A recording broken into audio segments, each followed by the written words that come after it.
बैठे बैठे क्या करना है, शुरू करो पढ़ाई लेके प्रभु के नाम। जय श्री राम, जय Shri Ram. Good morning students, BK biotech में आप सबका एक बार स्वागत है। आज हम आप लोगों के लिए लेकर आए हैं बहुत ही महत्वपूर्ण टॉपिक बायोलॉजी क्लास के लिए। आज का हमारा टॉपिक है एक बीजपत्री और द्विबीजपत्री पादपों में अंतर। अक्सर हम लोग भोजन के रूप में प्लांट पर डिपेंड होते हैं। आप लोग भी भोजन जब भी करते होंगे तो जो भी पदार्थ खाते होंगे वो चीज़ आपको प्लांट से मिलता है। ठीक है, कुछ भोज्य पदार्थ हैं जो हम जंतुओं से प्राप्त करते हैं। ठीक है, तो लेकिन ज़्यादातर जो हमारा भोजन होता है पेड़ पौधे से होते हैं। तो पेड़ पौधे से यदि कोई पूछ दिया जाए कि आप पेड़ पौधे में किस पत्र का सेवन करते हैं, एक बीजपत्री पौधे और द्विबीजपत्री पौधे, आखिर ये दोनों होते हैं क्या। ठीक है, 12th एग्जाम में, बोर्ड एग्जाम में इससे क्वेश्चन अक्सर आते रहते हैं। तो आज हम इसी टॉपिक पर डिस्कस करने जा रहे हैं कि एक बीजपत्री पादप और द्विबीजपत्री पादप में क्या अंतर है। तो दोनों के पादपों में अंतर करने के बहुत सारे तरीके हैं। ठीक है, यदि हम पौधे का बीज मिल गया तो उसके आधार पर हम अंतर निकाल लेंगे, या पौधे का तना मिल गया तो उसके आधार पर हम अंतर कर सकते हैं, पौधे का जड़ मिल गया तो उसके आधार पर अंतर कर सकते हैं, पौधे का पत्ती मिल गया तो उसके आधार पर अंतर कर सकते हैं, पौधे का यदि फूल मिल गया तो उसके आधार पर अंतर कर सकते हैं। मतलब कह सकते हैं कि पौधे के जो 5 पार्ट्स हैं उनमें से किसी भी पार्ट्स यदि हमारे हाथ में आ जाए तो उसको देखकर हम पता कर सकते हैं कि यह पौधा एक बीजपत्री है या द्विबीजपत्री है। तो इन्हीं टॉपिक पर आज हम डिस्कस करने जा रहे हैं। डिस्कस करने के पहले आपको एक चीज़ ज़रूरी नोट्स बता दूं कि आप लोग जो है हमारा यूट्यूब चैनल बीके बायोटिच जो अक्सर देखते हैं, वाल्मीकि कुमार कुश जो मैं हूं, आपके द्वारा पढ़ाया जाता है। तो आप हमारे यूट्यूब चैनल पर क्यों हमारे वीडियो को देखें, कुछ खास होगा तभी आप देखेंगे।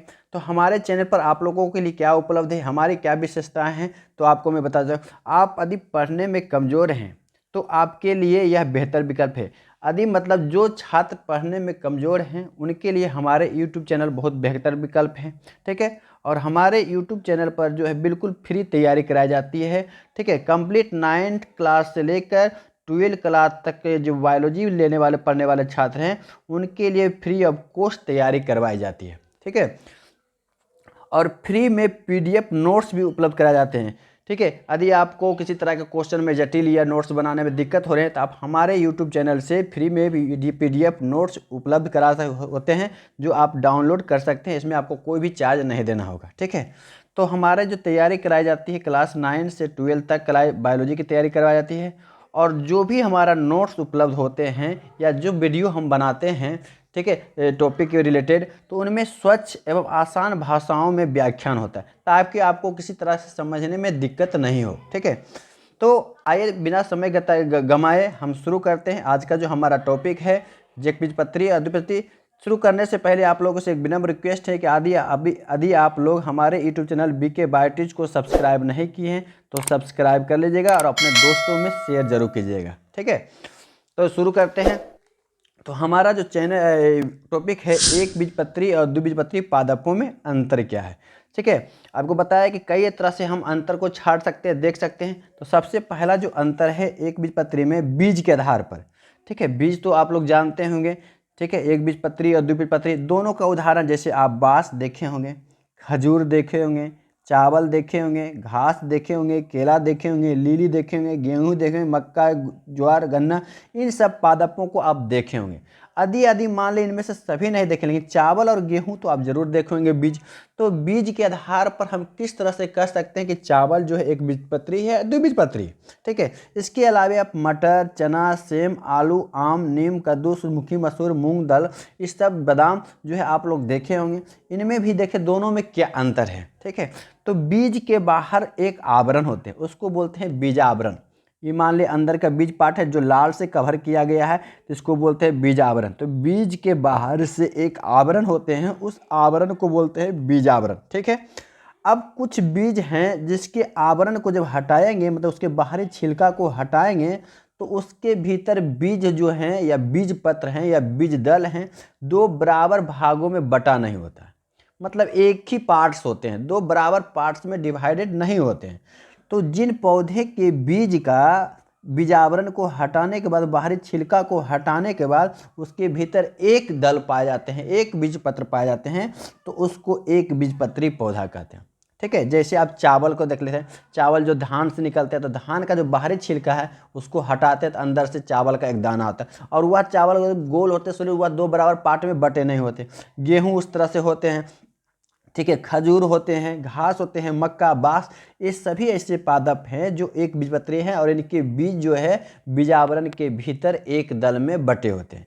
लेकिन आप मटर देखे होंगे, आम देखे होंगे, मूंगफली, बादाम देखे होंगे, बाहर का यदि छिलका को हटाएंगे तो उसके भीतर दो बीज जो है दो बराबर पार्ट में बटा होता है। तो जैसे बीजपत्र जो बराबर दल में विभक्त होते हैं तो उसे बोला जाता है द्विबीजपत्री। जिस पौधे का बीज बीजावरण के अंदर एक बीजपत्र पाया जाता है उसे एक बीजपत्री कहते हैं, और जिस पौधे का बीज के भीतर दो बराबर दल में विभक्त होता है उसे द्विबीजपत्री कहते हैं। तो आप लोग को स्पष्ट हो चुका होगा कि किस आधार पर, बीज के आधार पर हम किस तरह से एक बीजपत्री और द्विबीजपत्री पादपों में अंतर पता करते हैं। मतलब स्पष्ट हो गया कि बीजावरण के भीतर जो बीज पत्र होते हैं वह दो भाग में बटा हुआ तो द्विबीजपत्री, एक भाग में बटा हुआ तो एक बीजपत्री। मतलब जैसे दलहनी पौधे हैं वह द्विबीजपत्री, बाकी जो हैं वह एक बीजपत्री। जैसे बांस, खजूर, चावल, उदाहरण के साथ आप लोग को स्पष्ट है। तो इस तरह से एक बीजपत्री द्विबीजपत्री में अंतर स्पष्ट हो गया। तो बीज के आधार पर देखें। अब हम देखते हैं यदि हम किसी पौधा का बीज नहीं देखें लेकिन हमको पौधा का जड़ मिल गया, तो जड़ के आधार पर हम कैसे कह सकते हैं कि यह एक बीजपत्री पौधा है या द्विबीजपत्री। तो सबसे पहले जो एक बीजपत्री पौधा का जड़ होते हैं वह रेशेदार होता है, अपस्थानिक जड़ होते हैं। लेकिन जो द्विबीजपत्री पौधा हैं उनके जड़ मूसला जड़ हैं। अब देखिए जड़ देख रहे हैं, ये भी जड़ देख रहे हैं, ये भी जड़ देख रहे हैं, दोनों में आपको अंतर है। अंतर क्या है आप इस तरह समझिए। जैसे ये मान लिए पादप है, ये पादप का एक पौधा का तना है, ठीक है, और यहाँ से जड़ जो है भूमि के नीचे, अब जड़ एक ही स्थान से कई तरह से रेशेदार जड़ निकले, एक ही स्थान से कई प्रकार के चारों तरफ जो है रेशेदार जड़ होते हैं। तो इस तरह के जड़ को बोला जाता है रेशेदार अपस्थानिक जड़। लेकिन कुछ पादपों में जड़ हैं, उससे एक शाखा निकला, फिर इन शाखाओं से शाखा निकला, फिर यहाँ शाखा निकला, इस तरह से। तो मैं कई शाखाएं में बटा होता है, एक ही शाखा में मतलब एक जड़ से कई शाखाएं निकले होते हैं, इस तरह से इस तरह से। तो इसको बोलते हैं मूसला जड़ बोलते हैं, ठीक है। तो यह जो होते हैं मूसला जड़ द्विबीजपत्री में होता है, और इस तरह का जो जड़ होते हैं एक बीजपत्री में होता है। वही यहाँ पे हमने डायग्राम में क्लियर किया हुआ है। तो जो अपस्थानिक या रेशेदार जड़ होते हैं वह एक ही स्थान से कई रेशेदार जड़ निकलते हैं, धागे जैसी रचना होता है, वह रेशेदार जड़ होते हैं। लेकिन जो द्विबीजपत्री पौधा का जड़ है वह मूसला जड़ होते हैं, और इसमें एक स्थान से निकले एक जड़, फिर उनसे कई जड़ निकले शाखाओं के रूप में बट होते हैं, इसलिए उसको द्विबीजपत्री पौधा का जड़ कह सकते हैं। तो जो द्विबीजपत्री पादप होंगे उनके जड़ मूसला होते हैं, और जो एक बीजपत्री पादप हैं उनके जड़ अपस्थानिक रेशेदार होते हैं। अब दोनों का अंतर आपको डायग्राम में स्पष्ट समझ में आ रहा है, ठीक है। तो हम दो आधार पर देखें कि बीज और जड़ के आधार पर देखें कि किस तरह से एक बीजपत्री पादप है या द्विबीजपत्री पादप है। अब तीसरा जो हम अंतर देखने वाले हैं कि जो पौधे का यदि जड़ भी नहीं मिला, बीज भी नहीं मिला, और हम पौधे के तना के मिल गए, तो तना के आधार पर भी हम बांट सकते हैं कि यह एक बीजपत्री है या द्विबीजपत्री। तो एक बीजपत्री पादप जो तना होते हैं उसका कमज़ोर होता है और अंदर में खोखला होते हैं, जबकि द्विबीजपत्री पादपों का तना मजबूत, काष्ठीय, शाखीय होते हैं। जैसे मान लिया जाए आप बांस का पौधा देखे होंगे, तो उसके बाहर में देखिए बीच बीच में गांठ है, लेकिन अंदर हुआ क्या होते हैं, खोखला होते हैं। उसी प्रकार धान का जो पौधा है, गेहूं के पौधा हैं, गांठ होते हैं लेकिन अंदर से हुआ खोखला होता है। यदि उसको हम दबाएंगे तो आसानी से दबक जाएगा, चिपक जाएंगे। तो वैसे पादप जिसके तना कमज़ोर होते हैं, अंदर खोखला होता है, उसको एक बीजपत्री पादप कहते हैं। लेकिन जो द्विबीजपत्री पादप हैं उसके जो है तना शाखा बहुत मजबूत होते हैं, ठोस होते हैं, और अंदर से हुआ खोखला नहीं होते, और कई शाखाओं में बटे होते हैं। एक ब्रांच यहाँ से निकला, फिर इन शाखाओं में बट गया, इस तरह से। तो उसको बोलते हैं द्विबीजपत्री तना का शाखा बोलते हैं। तो इस तरह से तना के आधार पर भी हम पादप को एक बीजपत्री और द्विबीजपत्री पादपों में अंतर पता कर सकते हैं। चौथा जो अंतर हम पढ़ने जा रहे हैं एक बीजपत्री और द्विबीजपत्री पादपों में, वह जो अंतर है अब पत्ती के आधार पर, कि पत्ती के आधार पर हम किस आधार पर कह सकते हैं कि यह एक बीजपत्री है और द्विबीजपत्री? अब देखिए, एक बीजपत्री जो पादप हैं उनका पत्ती के भीतर जो शिरा विन्यास है वह समानांतर होता है, जबकि द्विबीजपत्री पादप का पत्ती का शिरा विन्यास जालिकाबद्ध होते हैं। शिरा विन्यास मतलब पत्ती के भीतर बहुत पतले पतले रेशेदार होंगे, वह उसको बोला जाता है शिरा। ठीक है, जैसे यहाँ पे देखिए, एक बीजपत्री पौधे जो तना पत्ती होंगे उसके शिरा इस तरह, तो अंदर जो इस व्यवस्था को ही बोलते हैं शिरा या शिरा विन्यास। तो इसका जो शिरा विन्यास है क्या है, लंबवत है। ठीक है, अब यह जो शिरा विन्यास है लंबवत है और इस तरह के पत्ती जो है तना से डायरेक्ट निकलते हैं, तना से ही डायरेक्ट निकलते हैं, तो और वह लंबवत शिरा विन्यास में विन्यासित होते हैं, तना से ही डायरेक्ट निकलते हैं, इसके लिए कोई अलग शाखाएं नहीं होती हैं। तो इस तरह के पत्ती को बोला जाता है समांतर शिरा विन्यास, और समानांतर शिरा विन्यास वाले पत्ती जो होते हैं वह एक बीजपत्री पादप होते हैं। जबकि द्विबीजपत्री जो पादप हैं उसका शिरा विन्यास, शिरा में भी कई शाखाएं निकले होते हैं, जैसे आप डायग्राम में देख रहे हैं कि यह जो किस तरह से यहाँ से निकला, एक मिडरिप होते हैं, बीच वाला को बोला जाता है मिडरिप, बोलते हैं मध्य शिरा। ठीक है, और मध्य शिरा से कई पतली पतली शिराएँ निकलते हैं। तो इस तरह से कई जाल जैसी रचना में शिराएं विभाजित होती है, इसको जालिका बोलते हैं। और यह जो पत्ती होते हैं द्विबीजपत्री का, पहले उससे तना से डायरेक्ट नहीं निकलते, तना से छोटी निकलती फिर उससे पत्ती निकलती, तना से छोटे शाखा के रूप में निकलते हैं और उससे पत्ती निकलती, मतलब डायरेक्ट यह तना से नहीं निकलते हैं। तो इसलिए द्विबीजपत्री जो पादप हैं उनके पत्ती का जो शिरा विन्यास है जालिकाबद्ध होते हैं, जबकि एक बीजपत्री जो पादप हैं उनके पत्ती का शिरा विन्यास ये समानांतर होते हैं। तो आई होप आप लोग को 4 अंतर समझ में आ गया। 5वां अंतर जो हम देखने वाले हैं एक बीजपत्री और द्विबीजपत्री पादपों में, वह फूल के आधार पर देखने वाले हैं। ठीक है, अगला पॉइंट हम देखने के पहले आप लोग से एक विनम्र रिक्वेस्ट है कि आप लोग यदि हमारे YouTube चैनल को अभी तक सब्सक्राइब नहीं किए हैं तो सब्सक्राइब कर लीजिएगा और अपने दोस्तों में शेयर कर दीजिएगा।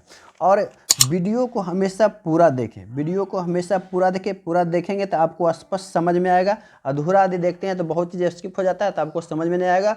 इसलिए हमेशा आप लोगों से रिक्वेस्ट है कि वीडियो को हमेशा अंत तक जरूर देखें ताकि आपको अच्छी से जानकारी उपलब्ध हो जाए और समझ में भी आ जाए। ठीक है, अब देखते हैं कि 5वां जो अंतर है फूल के आधार पर। एक बीजपत्री जो पादप हैं वह, अब मान लें किसी पादपों का फूल हमको मिल गया तो हम कैसे कह सकते हैं कि यह एक बीजपत्री है या द्विबीजपत्री है? तो एक बीजपत्री पौधे का जो फूल होते हैं प्रायः त्रितयी होते हैं। त्रितयी मतलब जैसे यहाँ फूल है, यह 3 दलों में बटे होते हैं, 3 ही दल ही होते हैं इसके भीतर जो है। जैसे पत्ती से फूल बनते हैं तो फूल जो बनता है वह 3 दल में बटे होते हैं। ठीक है, एक बीजपत्री पौधा। लेकिन जो द्विबीजपत्री पौधे हैं उसके फूल जो है 4 या 4 से अधिक या 5 भागों में बटे होते हैं। ठीक है, जैसे 4 पार्ट में बटे हुए हैं तो इसको बोलते हैं द्विबीजपत्री पादप। ठीक है, इसलिए त्रितयी मतलब होता है 3 दल होते हैं। ठीक है, याद रखिएगा कि जो एक बीजपत्री पादप हैं उसमें जो फूल होते हैं वह 3 दल में होते हैं विभाजित, तीनों बराबर इस तरह से होते हैं। लेकिन जो द्विबीजपत्री होते हैं पादप उसमें चतुष्टयी या पंचतयी होते हैं, अर्थात इसमें पुष्प दल 4 या 5 होते हैं। इस तरह से 4 या 5 दलों में यह विभक्त होते हैं। तो आपको डायग्राम से स्पष्ट समझ में आ गया होगा। ठीक है, तो इस तरह से हम पौधे के जड़, तना, फूल, पत्ती के आधार पर हम एक बीजपत्री एवं द्विबीजपत्री पादपों में अंतर देखें। लेकिन इसके अलावा एक और अंतर हम आप लोगों के लिए कहा है, छठा अंतर। छठा अंतर क्या है कि एक बीजपत्री जो पौधे हैं उनके बीज जो है भ्रूणपोषी होते हैं, परंतु जो द्विबीजपत्री पौधे हैं उनके बीज जो है अभ्रूणपोषी होते हैं। अब भ्रूणपोष क्या होते हैं? भ्रूणपोष पौधे का एक भोज्य पदार्थ होता है। जो पौधे फोटोसिंथेसिस से भोजन का निर्माण करते हैं तो जो एक बीजपत्री पौधे हैं उसका भोज्य पदार्थ उसके बीच में जमा रहते हैं। लेकिन जो द्विबीजपत्री पौधे हैं उसका भ्रूणपोष या भोज्य पदार्थ वह बीज में नहीं बल्कि बीज के अलावे पौधे के किसी अन्य भाग कह सकते हैं, या किसी पौधे का जड़ या किसी पौधे का तना या किसी पौधे का पत्ती, इन सब पदार्थों में, या किसी पौधे का फूल, ठीक है, इन सब में भोज्य पदार्थ संग्रहित होते हैं। तो वैसे पादपों को बोला जाता है द्विबीजपत्री।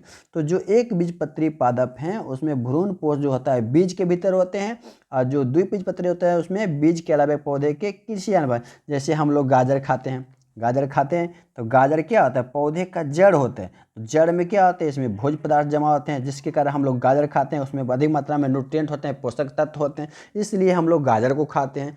ठीक है, तो जड़ क्या हुआ, बीज के अलावा दूसरे भाग हुआ, तो यह भोज्य पदार्थ हुए। जैसे हम लोग गन्ना को चूसते हैं तो गन्ना क्या हुआ, भोज्य पदार्थ हुआ। तो इस तरह से जो एक बीजपत्री पादप हैं उसमें बीज में भोज्य पदार्थ रहते हैं, बाकी जो द्विबीजपत्री पादप हैं उसमें बीज के अलावा किसी पौधे के अन्य भागों में होते हैं। तो इस तरह से हम लोग आज बहुत ही स्पष्ट शब्दों में आवृत बीजी पादपों में लगभग जो पादप हम पढ़ रहे हैं, क्या आवृत बीजी पादप जगतों को आप लोग जानते हैं कि कई भागों में बांटा गया। तो आवृत बीजी जो पादप हैं उन पादपों में जो है पौधे को दो भागों में बांटा गया है, एक बीजपत्री और द्विबीजपत्री। तो एक बीजपत्री और द्विबीजपत्री पादपों में हम लोग अंतर पढ़ रहे थे। आप लोगों को यदि वीडियो पसंद आया तो लाइक सब्सक्राइब कर लीजिएगा और अपने दोस्तों में शेयर कीजिएगा। नेक्स्ट वीडियो में फिर मिलेंगे, तब तक के लिए धन्यवाद, थैंक यू।